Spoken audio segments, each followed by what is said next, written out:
Newt Rogney, Wallace Wade, the Four Horsemen, Rose Bowl victories, win one for the Gipper, I ain't nothing but a winner, Alabama and Notre Dame, maybe the two greatest college football traditions in the country. 4 games and 4 heartbreaking defeats for the Tide. 4 losses by a total of 13 points. Add to that 2 lost championships, and no wonder Bama fans cursed the luck of the Irish. But 1986 brought hope to Tide fans, hope that the past wouldn't repeat. 13 years of crimson frustration was about to turn a golden Saturday afternoon in the football capital of the South into a crimson classic.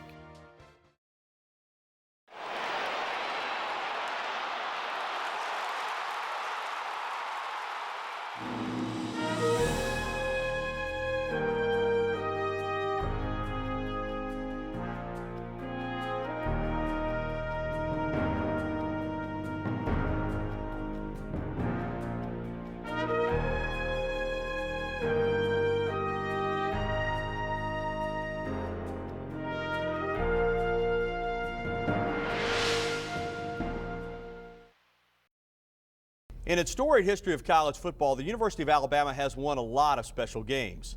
And of course, the Crimson Tide has lost a few too. But none of those losses seem to get under the skin of the Alabama coaches, players, and fans the way the losses to Notre Dame do. I'm Gary Harris, and this is a Crimson Classic. Just 4 games doesn't seem like enough time to get acquainted, much less develop a deep animosity. Then again, this is Alabama football. The first game between the two college football giants was December 31st, 1973.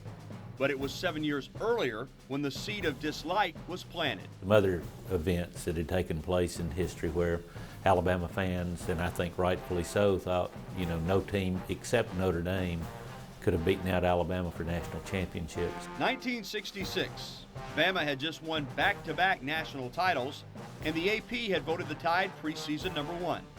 But for the first and only time in the history of the Associated Press poll, a team that started out number 1, never lost or never tied, and did not finish number 1. Guess who did? In '66, you had 2 big teams in the Midwest who had a lot of respect, and even to the point of mystique in the case of Notre Dame. Notre Dame played for a 10-10 tie against Michigan State at the end of the '66 season.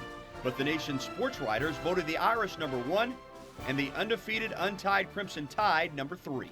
Anybody who looked at Alabama that season with reasonable objectivity, would have to admit it was just a tremendous football team.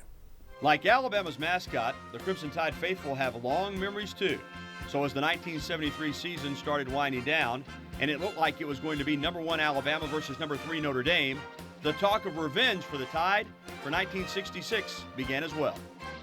The biggest game of 1973 was being played on its final day in the Big Easy, with number 1 ranked and undefeated Alabama pitted against undefeated and 3rd ranked Notre Dame. 85,000 screaming fans witnessed what many journalists call the greatest bowl game ever played, with the lead and momentum changing more times than Coach Bryant changed the colors of his houndstooth hat. The Irish took the lead first with a Wayne Bullock 1-yard run, but Notre Dame missed the extra point. Bama got on track in the second quarter when Randy Billingsley ran 6 yards for the tying touchdown, and Bill Davis kicked the extra point to give Bama a 7-6 lead. That lead didn't last long. Notre Dame's freshman speedster Al Hunter took the kickoff and never looked back. 93 yards. The Irish made a 2-point conversion and had the lead 14-7. Bill Davis kicked a 39-yard field goal for the Tide to move Bama within 4, 14-10. The heavyweight battle continued when Bama took the second half kickoff and drove it 95 yards, ending with Wilbur Jackson pounding it in from the 5-yard line. Bama took the lead 17-14. The third quarter continued with some smash-mouth football when near the end of the period, Notre Dame's Drew Mahalik recovered a Crimson Tide fumble on the Tide 20 and rumbled down to the 12. On the first play from the 12, Notre Dame goes with some misdirection, and halfback Eric Pinnock runs into the end zone, giving the Irish the lead 21-17. Early in the fourth, Bama recovered a fumble on Notre Dame's 39. Coach Bryant pulled a little razzle-dazzle out of his houndstooth hat. Quarterback Richard Todd handed to running back Mike Stock. Stock passed it back to a wide-open Todd, who waltzed into the end zone, putting Bama up by 2. Bama needed the extra point to go up by a field goal, but Bill Davis missed the kick. Bama led only 23-21.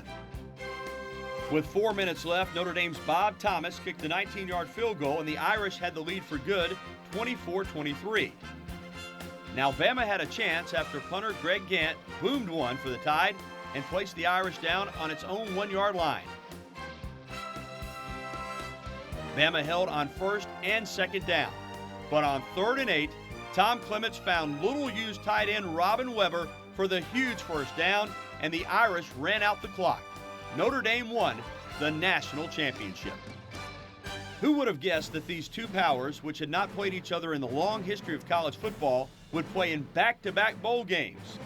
This one would be in the Orange Bowl on the first day of the year, with number 1 ranked Bama hoping for Coach Bryant's next national title, and number 8 Notre Dame wanting to give Coach Parseghian a retirement gift. Unlike the Sugar Bowl, the game in Miami would be a defensive struggle, with the underdog Irish catching a break in the first when Willie Shelby fumbled a punt. And 5 plays later, Notre Dame scored. The Irish was up 7-0. Another Bama miscue in the second kept a 77-yard Irish drive alive and put Notre Dame up 13-3 at the half.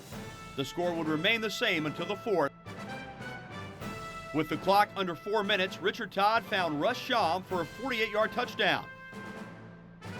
Todd Depew added 2 points, making it 13-11. With 1:39 left, Bama was on the move until Reggie Barnett intercepted a Todd pass to secure the Irish victory. 1976 marked the third meeting between these two football giants, but their first during the regular season. Going into South Bend, Alabama was ranked number 10, and Notre Dame was ranked number 18. After a scoreless first quarter, the Fighting Irish scored 2 touchdowns in the second to take a 14-0 lead. But Bama cut the lead to 7 when Jeff Rutledge moved the Tide 77 yards, and Jack O'Rear bulled his way in for the touchdown, cutting the lead to 7 with 5:38 left in the half. Then Coach Dan Devine's Irish moved the ball in for its third score of the quarter. Alabama's offense got on track with a Bucky Berry 38-yard field goal and a 30-yard touchdown pass from Rutledge to Ozzie Newsome, making the score 21-18. Alabama's defense would hold the Irish scoreless in the second half. But 2 untimely mistakes stopped the Tide in the red zone, and Notre Dame held on for a 21-18 victory. Meeting number 4 would happen during the 1980 season, with both teams ranked in the top 10. Bama number 5, Notre Dame number 6. The defenses for both teams would shine on a soggy Alabama day at Legion Field. Midway in the second quarter, Notre Dame punted Bama deep inside the 10-yard line. 3 plays later, backup quarterback Don Jacobs banged into halfback Mark Nix, dropping the ball, and the Irish pounced on it. Notre Dame moved inside the 3, but Bama's defense would stiffen. And on 2nd and goal, Notre Dame quarterback Blair Keel fumbled the snap back to Bama on the 1. Moments later, Jacobs lost it again, giving the Irish another chance inside Bama's 5. And this time, Notre Dame would capitalize. 2 plays later, Phil Carter ran it in from the 2, giving the Irish the lead and the only touchdown of the day, Notre Dame 7, Alabama nothing. Bama's best scoring chance of the day may have come on the next drive when freshman quarterback Walter Lewis led the team down the field but overthrew a wide-open Bart Kraut. Bama had 2 more chances in the fourth. The first stalled when Lenny Patrick was stopped on a 4th and 2. And the last chance was when Bama was moving the ball into Notre Dame territory, but Walter Lewis fumbled it back to the Irish. Notre Dame 7, Alabama nothing. 4 games, 4 Notre Dame victories. How disappointing. Bama aims to end the jinx in 1986 when Crimson Classics returns.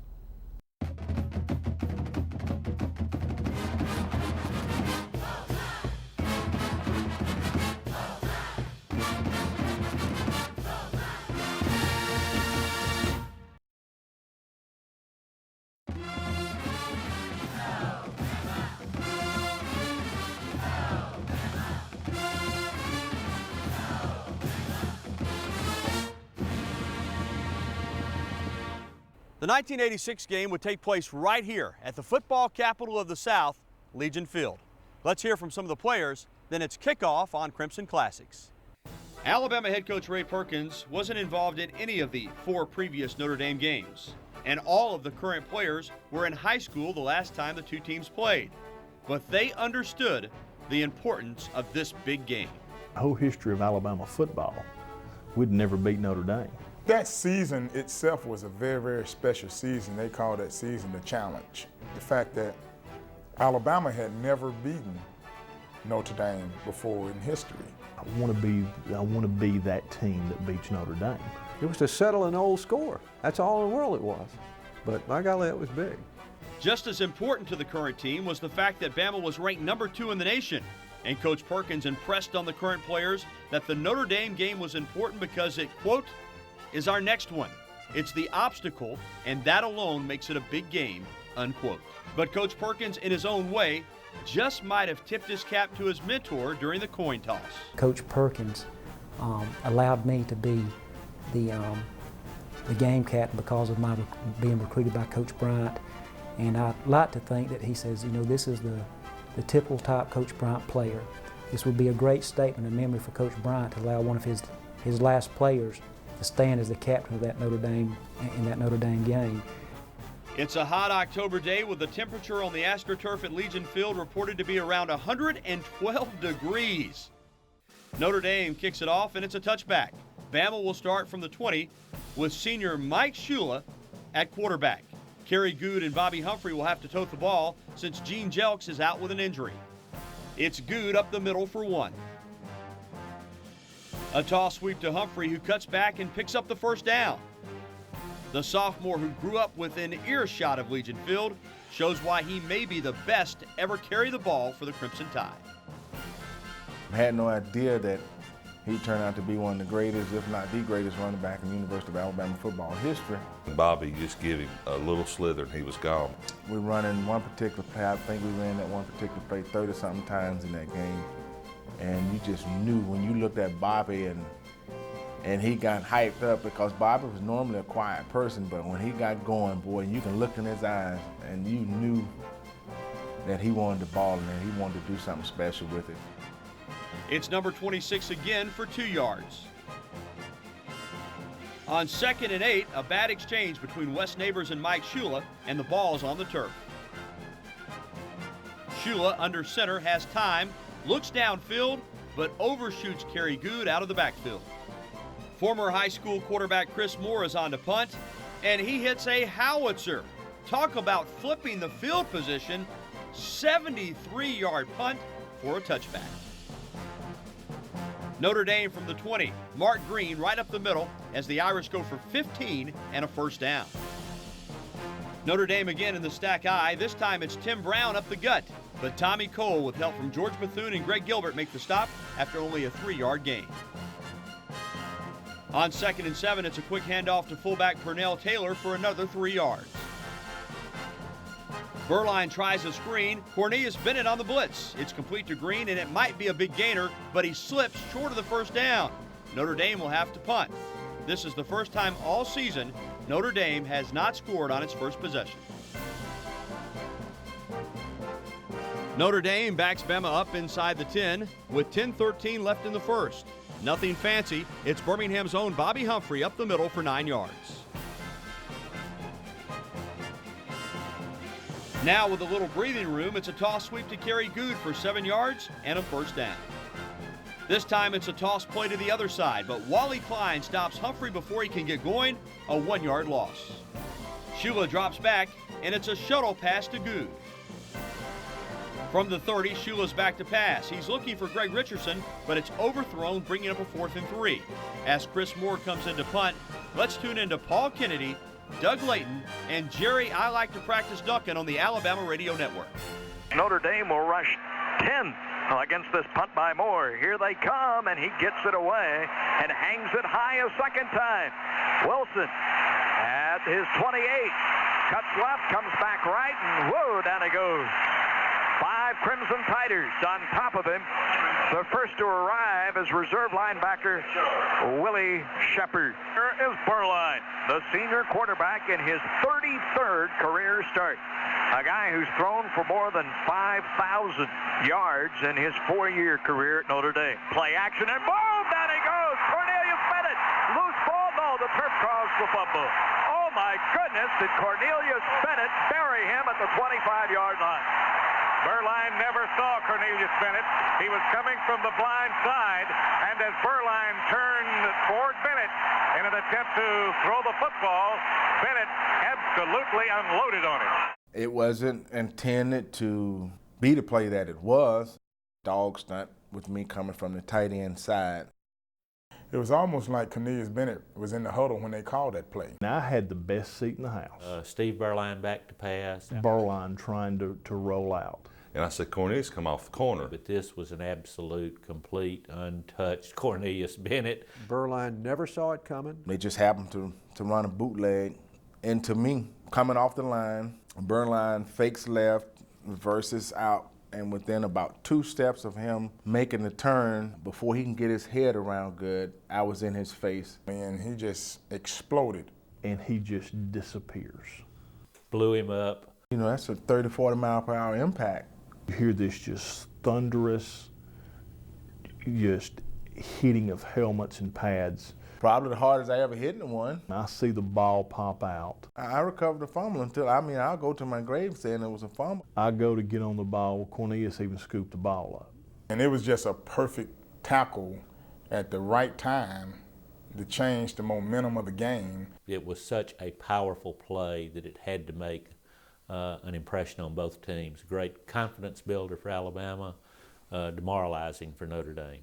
That set the tone for the rest of the game. And from that point on, the wheels just came off for Notre Dame. An amazing play. Amazing is right. Can one play really make a difference? Let's find out when Crimson Classics returns.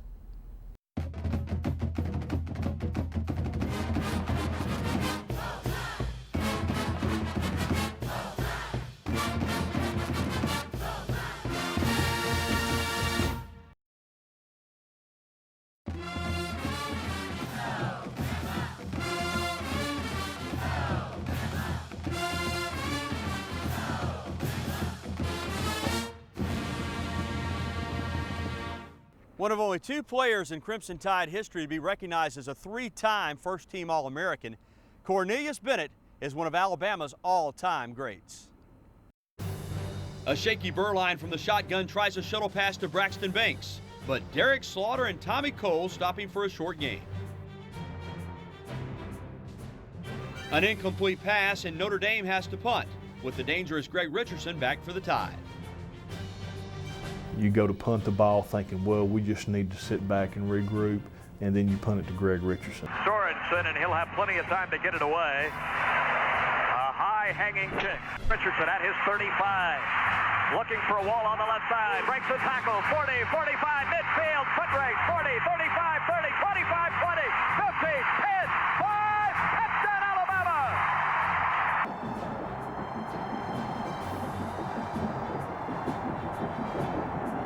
He gets on the corner and he's gone. He just lit it up. I tell you what, you let him turn the corner and hit a crease, and there's no one going to catch it. I'll tell you that, because he runs something like a 10-100 meters.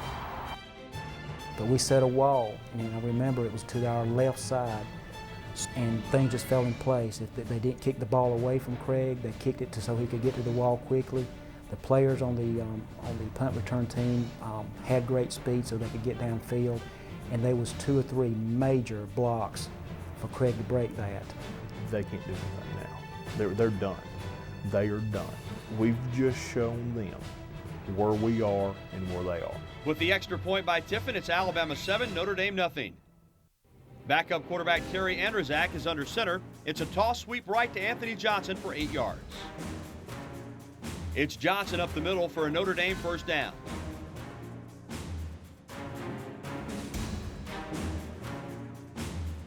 It's a full house backfield, and it's flanker Reggie Ward getting the handoff and sweeping around the right side for 11 yards and another first down. From the shotgun, it's Andrzak keeping it for a 2-yard gain with a whole bunch of crimson jerseys on the tackle. On second down, the Allen Park, Michigan native is back to pass and finds Reggie Ward for another Irish first down. Notre Dame, for the first time in the game, is on Bama's side of the field and tries to sweep to the left, but Bama is ready. The Tide does a great job of stringing it out, and Mobile's Britton Cooper makes the stop. Andrzak is in the shotgun and takes up off the middle, setting up a 3rd and 4 for the Irish. Coach Holtz wants to sling it down the field, but the Irish quarterback doesn't have a chance because two-time All-SEC nose guard Kurt Jarvis puts Andrzak on the carpet. The Gardendale native went on to play with the Tampa Bay Bucks in the National Football League.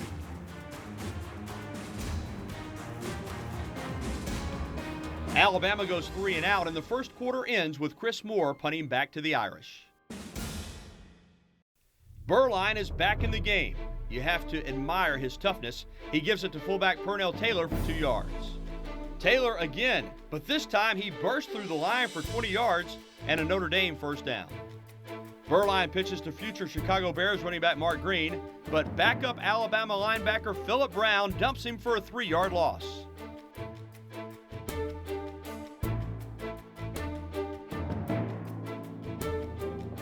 And Burline drops into the pocket. He overshoots tight end Joel Williams. It's off his hands, and Bama's Greg Gilbert has a sure interception.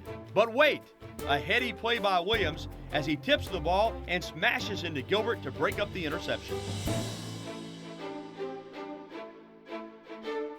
After a short punt by Notre Dame, Alabama has the ball at the 27, but the Tide can't do anything with it and goes 3 and out. Although up by 7, Bama has managed only 2 first downs.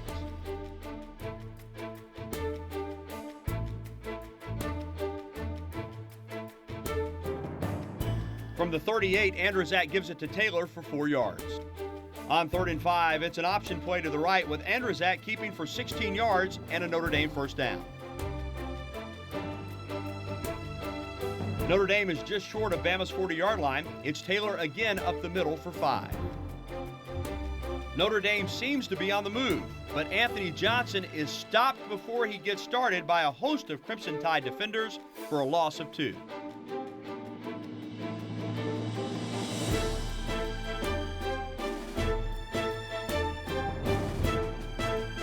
Andrzak hands to Taylor. Fumble, it's on the ground, and Greg Gilbert is there to pounce on it. Alabama ball. Another huge defensive play by Alabama. Let's listen to Paul, Doug, and Jerry and see if the Tide can turn the mistake into points. The line of scrimmage is zone 36. Toss sweep right side, Humphrey with the blocker. Humphrey to the 40-yard line, and twisting, he comes up to the 42. Good off the left side. Very close to the first down marker. Shula, high formation. Mike, quarterback sneak. That'll give him the first down as he drives behind Wes Neighbors. The line of scrimmage, the Alabama 48. Shula wants to throw. Short drop, over the middle, Bell wide open. 20, 10, touchdown, Alabama.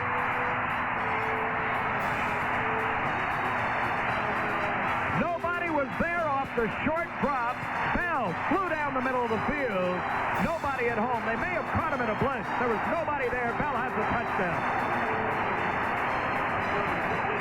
That's what you call bringing down the thunder. Bell breaking down the middle wide open, and Shula just laid it out. No one could catch Bell as he scooted down the field for the touchdown. Cool Bell, Al Bell. Al Bell had to be the coolest cat on campus. He didn't have like the blazing speed like Greg Richardson, but he can make a move that would just leave you spellbound and just at a standstill in your boots. Tiffin adds the extra point, and it's Alabama 14, Notre Dame nothing. Burline, the better passer of the 2 Notre Dame quarterbacks, is back in the game for the Irish. A screen to Mark Green for 22 yards and a first down. Burline, with good protection, finds the talented Tim Brown, who has slipped in between zone coverage for Notre Dame's biggest play of the day. 31 yards and another first down.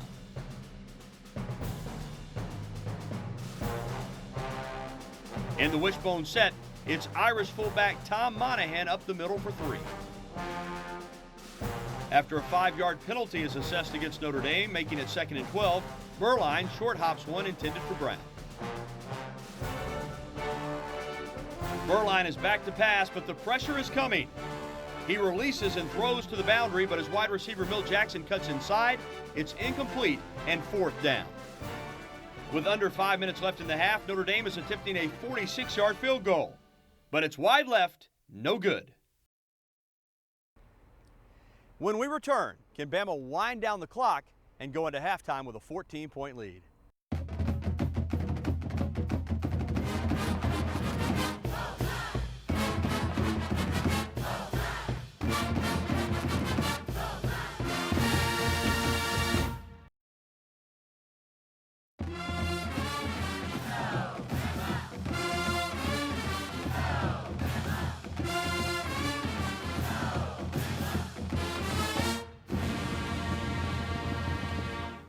The Grand Old Lady of Graymont was built back in 1927, and her first game was between Howard, now Sanford University, and Birmingham Southern College. But her main tenant was the University of Alabama. Let's rejoin the Alabama Radio Network as Bama takes over following the missed field goal. Alabama at its 30 on the far right hash. The blitz is on. Shula drops. Stands, is hit, loses the ball. It's a fumble, and Notre Dame will recover at the 10-yard line.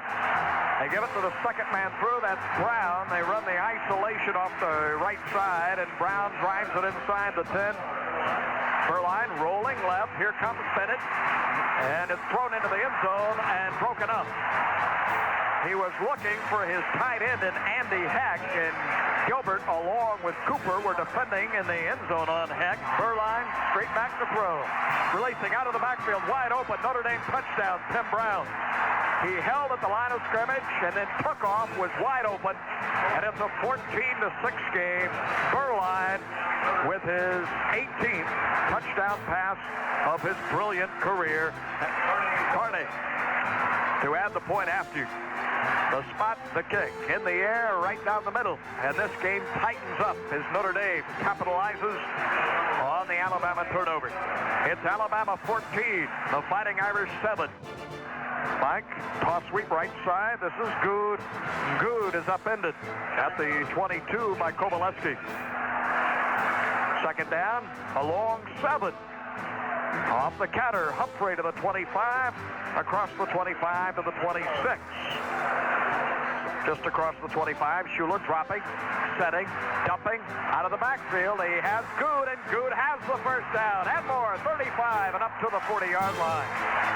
Nifty running there in closed quarters by Terry Good. First and 10 for Alabama, a minute and 21 seconds to go. Shula, play action, looking to throw deep, cranking it up, throwing it to the boundary. He's got Richardson, and Richardson is out of bounds at the Notre Dame 43, and a penalty marker goes down 2 for a late hit. And that will tack off 15 more for Alabama, and just that quickly, Mike Shula has Alabama knocking on the door. 14-7, Alabama leading. The reverse, Humphrey giving to Bell with blockers. 25, 20, 15, down to the 10-yard line. Kovalevsky on the stop. What a block, Mike Shula. I was going to say Shula is the man that threw the key block that sprung him loose. Bell and Richardson out that way. Now man in motion. This is Humphrey. Shula, no, he wants to throw. He's going into the end zone. He's got a touchdown. Howard crossed the tight end.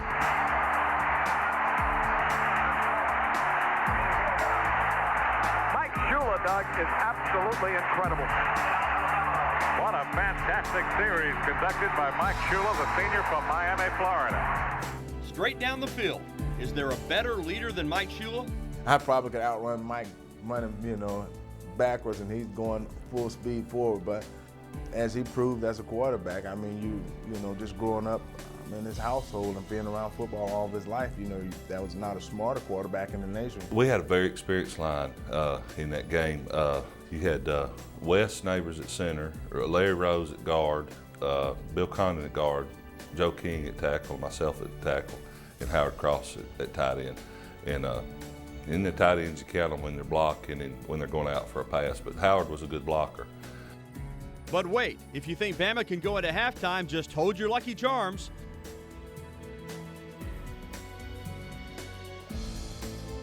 With the clock under a minute, Burline back to throw. Bama's Brown and Bennett are all over him, making him bounce it to Mark Green. With Andrzak back in the game, it's a quarterback draw. Picking up 6 yards, Coach Holtz calls timeout. Andrzak hits Green down the sideline for a first down. He's out of bounds, and that stops the clock with 32 seconds. Freshman nose guard Willie Wyatt disrupts another attempt at a screen pass, but the incomplete pass does stop the clock. From the Notre Dame 42, Andrzak steps up, scrambles out of trouble and finds Tim Brown for 24 yards. The ball is down to the Alabama 34, and Brown gets out of bounds to stop the clock. Andrzak finds Joe Williams over the middle for 8 yards, but he doesn't pick up the first, so Notre Dame has to use its last timeout.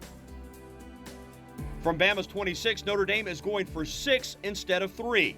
Andrzak steps up in the pocket and finds Milt Jackson, who does a nice job of working his way down to Bama's 4-yard line and getting out of bounds with 3 seconds remaining. With only 3 seconds remaining in the half, now the Irish decide to go for the field goal. As the clock winds down, John Carney puts 3 more on the scoreboard for Notre Dame. I tell you, that was a humdinger of a first half with both teams really moving the football. Is there any way the second half can be just as fun? Let's find out when Crimson Classics returns.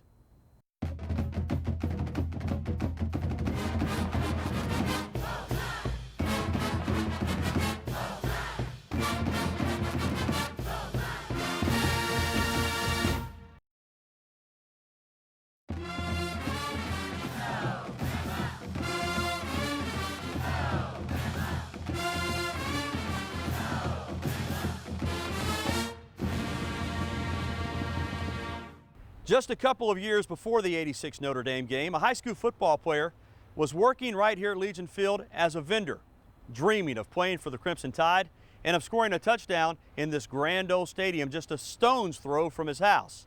Well, we know what happened. Bobby Humphrey's dreams came true, and number 26 scored many touchdowns for the Tide, more than a few, right here outside his home.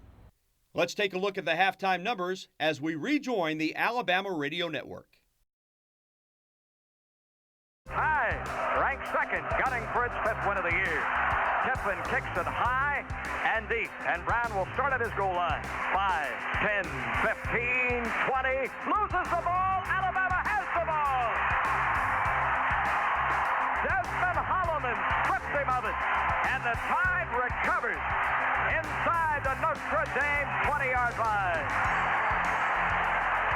Shula drops, the left-hander looks, fires, and a diving grab at the 21-yard line on the far side of the field. Albert Bell comes back to the ball and makes up some of those yards. It'll set up second down and 13 yards to go.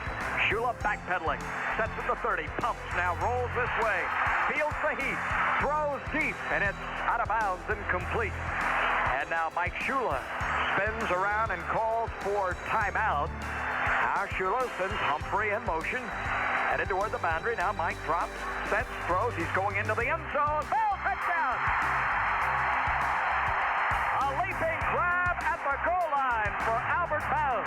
His second touchdown of the afternoon. They beat the free safety and Steve Lawrence for the score.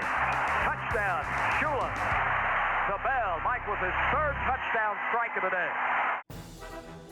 With Bama up by 18, Tiffin boots it into the end zone for a touchback. Burline is back in at quarterback.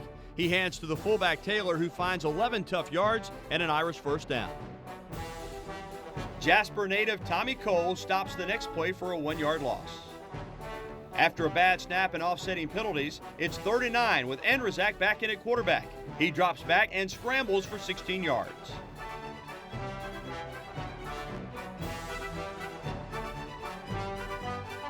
Notre Dame wants to run the option play to the right side, but that's where big number 97 lives, and he blasts through to mess that play up before it gets started. Greg Gilbert in on the tackle. Watch the All-American Bennett break through the middle, making the quarterback pitch the ball early.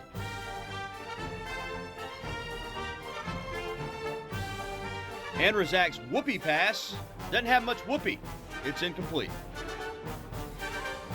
On 3rd and long, the Irish will attempt to pass, but Bama's Kurt Jarvis flushes the quarterback out, and Bennett looks to force a fumble, but the official calls it incomplete.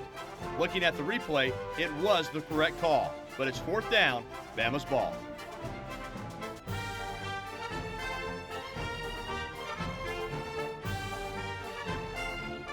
With an 18-point lead and inside the 20, Alabama runs a safe handoff to the right, but Pritchard's Bo Wright smashes through for 11 yards and a big first down. After an illegal procedure penalty, it's Bo again. This time he bulls his way for 6.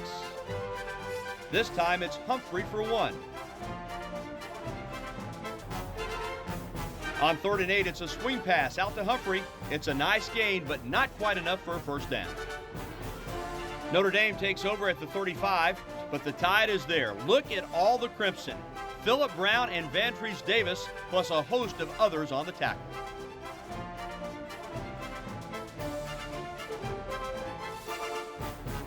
On 2nd down, Andrzejczyk hands it up the middle for a couple.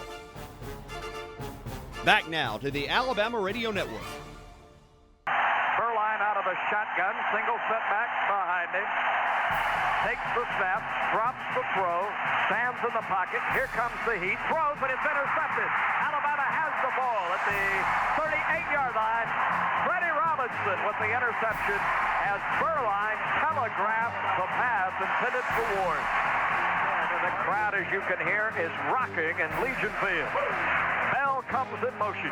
Shula turns, toss sweep, pull the reverse to Bell. Shula gives him a block, open field. 40, 35, 30, 25, 20, 15, and down to the 14-yard line. Mike Shula is quite a pulling guard when he wants to be.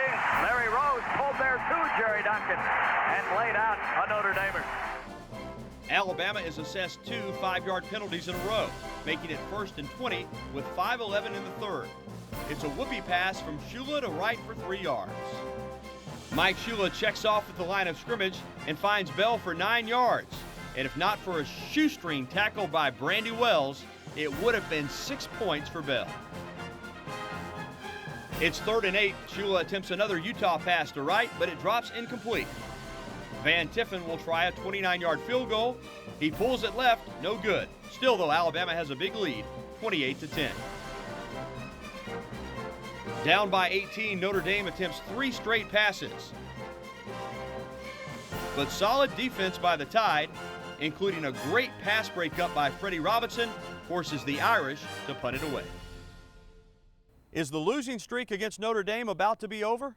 The finish to the 1986 Alabama versus Notre Dame game when we return to Crimson Classics.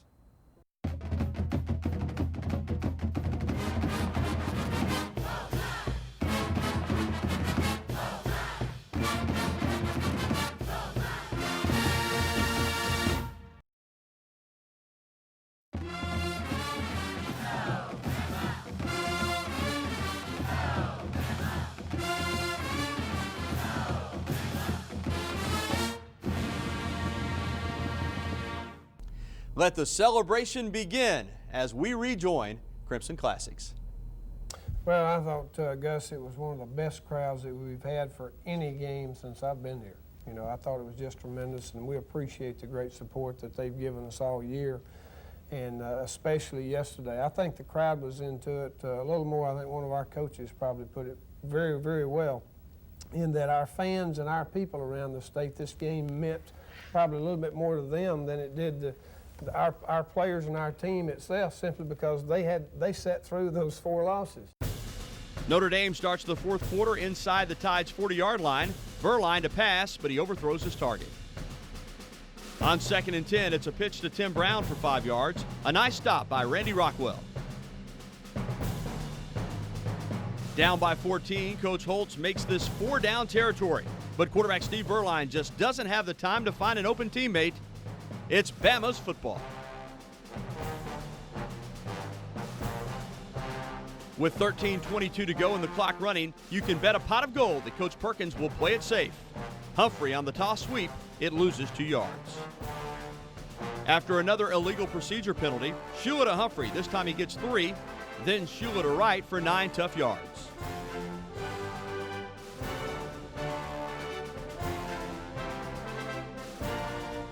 Coach Holt switches quarterbacks again. Andrzak overshoots his target on 1st and 2nd down. But on 3rd down, he finds his teammate Milt Jackson for 13 yards and a Notre Dame 1st down. The Alabama defense holds, and instead of going for it on 4th and 8, Coach Holtz is hoping to pin Bama deep. Shula hands it off to Bo Wright up the middle for 1. From the 18, it's Bobby Humphrey getting stacked up for a loss of 1.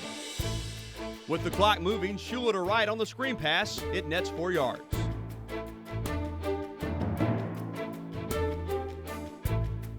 After a short punt by Moore, Andrzak rolls out and attempts to find Tim Brown. But Freddie Robinson is Johnny on the spot. Interception, Bama's ball.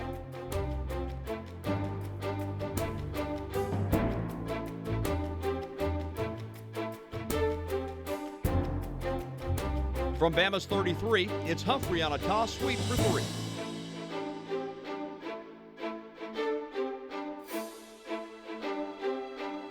On 2nd and 7, Shula rolls out and picks up a great block from Wes Neighbors. He pitches downfield.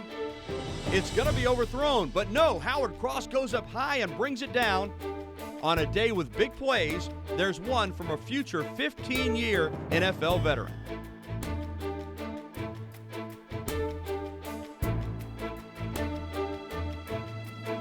It looks like another big play for Bama as Humphrey gains 16. But no, the ball is loose, and Steve Lawrence has it for Notre Dame. But time is not on Notre Dame's side. Although if the Irish could score quickly, plus get a 2-point conversion, that would bring them to within a touchdown. Stranger things have happened. Tempers flare, and each team is assessed a personal foul on the 1st down play. Going with their 3rd quarterback of the day, Steve Bells keeps it off right guard for an Irish gain of 3. The sophomore from Arizona attempts his first pass. But pressure from Tommy Cole flushes him out of the pocket, and he throws off balance. And Ricky Thomas is there for the interception. Is that the final nail in Notre Dame's coffin? And is Alabama about to end the winless streak against the Irish?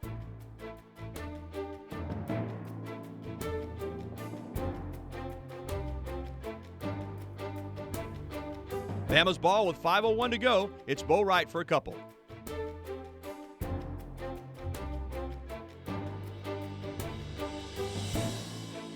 This time it's Bobby Humphrey with the ball.